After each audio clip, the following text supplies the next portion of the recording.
আর আমার সাথে সেহরি খেতে উঠে গেছে ছোট্ট সোহা। ও রোজা রাখবে,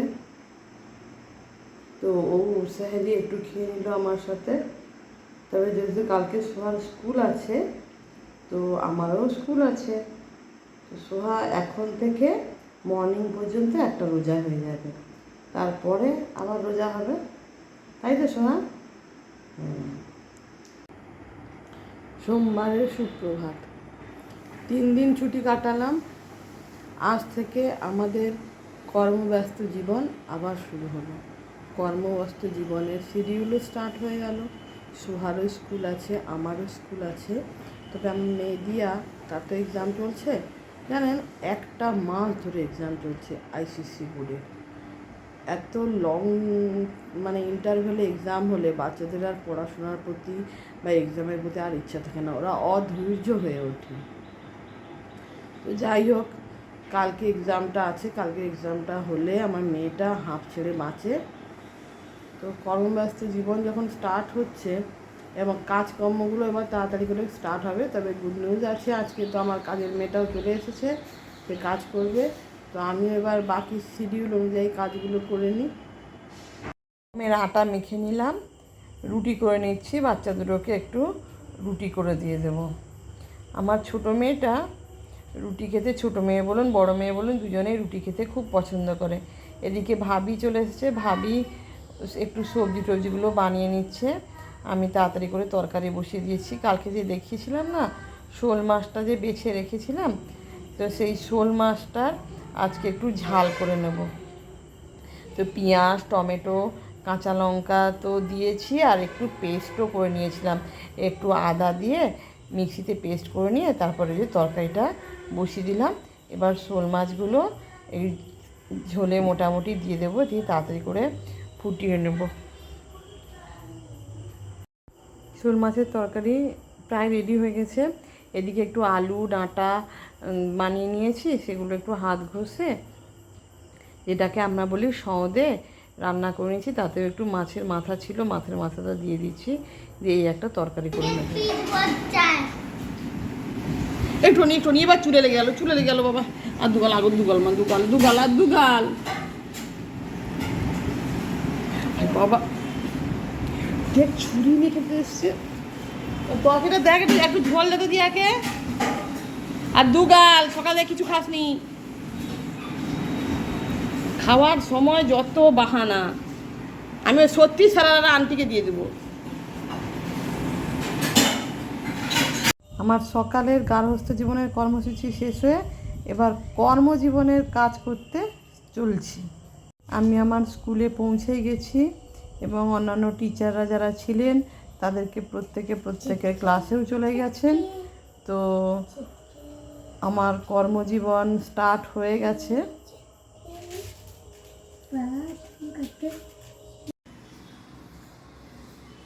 কর্মজীবন থেকে আবার ফিরে এলাম গার্হস্থ্য জীবনে।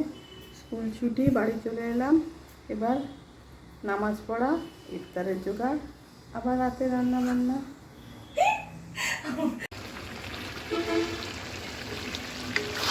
এইভাবে ডাঁটা আলু মাছের চচ্চড়ি খেতে কার কার ভালো লাগে একটু জানাবেন।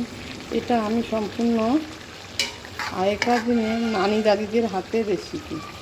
এটাই গেল শোল মাছের ঝাল। এবার ফটাফট করে নিই ইফতারের জোগাড়। ইফতারও জোগাড় করে নিয়েছি। এদিকে দেখেন আলু, বেগুন আর বিচা কলা তরকারি করব। ওই তরকারিটা মা ভাবি আগের বেলায় মানে সকালবেলা বানিয়ে দিয়ে গেছিলো, আমি সকালে তাড়াহুড়াতে করিনি। তো এগুলো ধুয়ে নিলাম, ধুয়ে নিয়ে এবার তরকারিটা বসিয়ে দেব। এখন টাইম তো আছে, মোটমাট 5টা 20 মতো বাজে, তরকারিটা আমার হয়ে যাবে।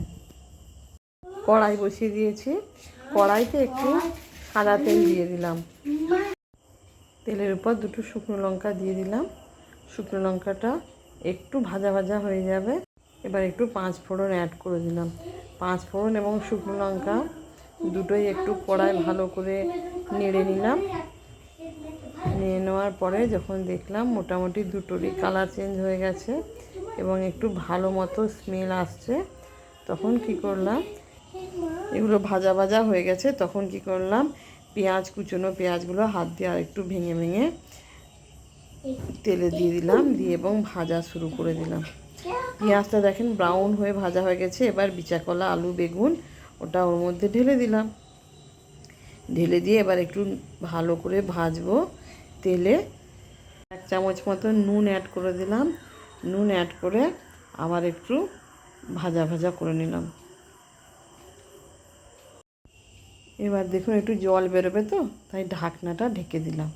এদিকে মিক্সিতে একটু সাদা তিল, গোটা জিরা, কাঁচা লঙ্কা, একটু কালো সরষা এগুলো একসাথে দিয়ে দিলাম, দিয়ে এটা একটু জলে ভিজিয়ে রেখে দিলাম ওই 15 মিনিট মতো। আর একটা পরে 1 ইঞ্চি মতো আদা কুচি দিয়ে দিলাম, দিয়ে এবার এটা কী করবো, মিক্সিতে পেস্ট করে নেবো ভালো করে। দেখুন এই পেস্টিংটা করে নিয়েছি। এদিকে এটাও জল শুকিয়ে এসছে আর কালারটাও খুব সুন্দর চেঞ্জ হয়ে গেছে। এবার এতে হলুদ গুঁড়ো দিয়ে ভালো করে কষিয়ে নেব। এবং মিক্সিতে যে পেস্টটা করে রেখেছিলাম সেই পেস্টটাও দিয়ে দেব, দিয়ে একসাথে ভালো করে কষিয়ে নেব। এই ইফতার করার পরে না বিচা কলার তরকারি খেতে খুব ভালো লাগে। তবে হ্যাঁ, এর সাথে যদি একটু চিংড়ি মাছ পড়ে যেত আর তো বলাই যাবে না, দারুণ দারুণ টেস্ট হয়ে যেত। কিন্তু এই মুহূর্তে এখন চিংড়ি মাছ কোথায় পাবো বলুন, তো আমার কাছে চিংড়ি মাছ ছিলও না। তো আমি এই যে মোটামুটি বিচা কলা দিয়ে রান্নাটা করলাম।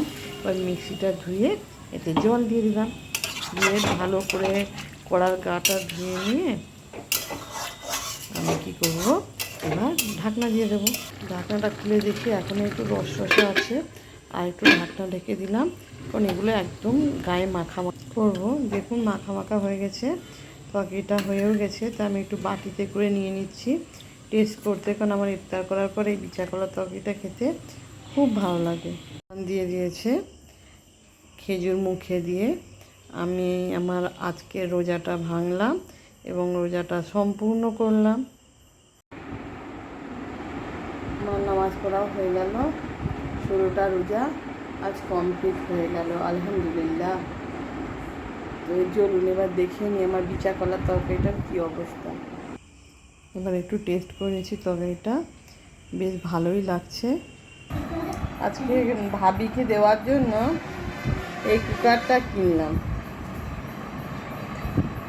হকিন্সের মিস ম্যারি কুকার 3.5 লিটার।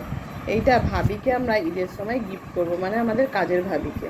এটা চলে এসেছে, মোটামুটি এটা প্রথম ড্রেস এলো, তারপরে পরে আরও আসবে।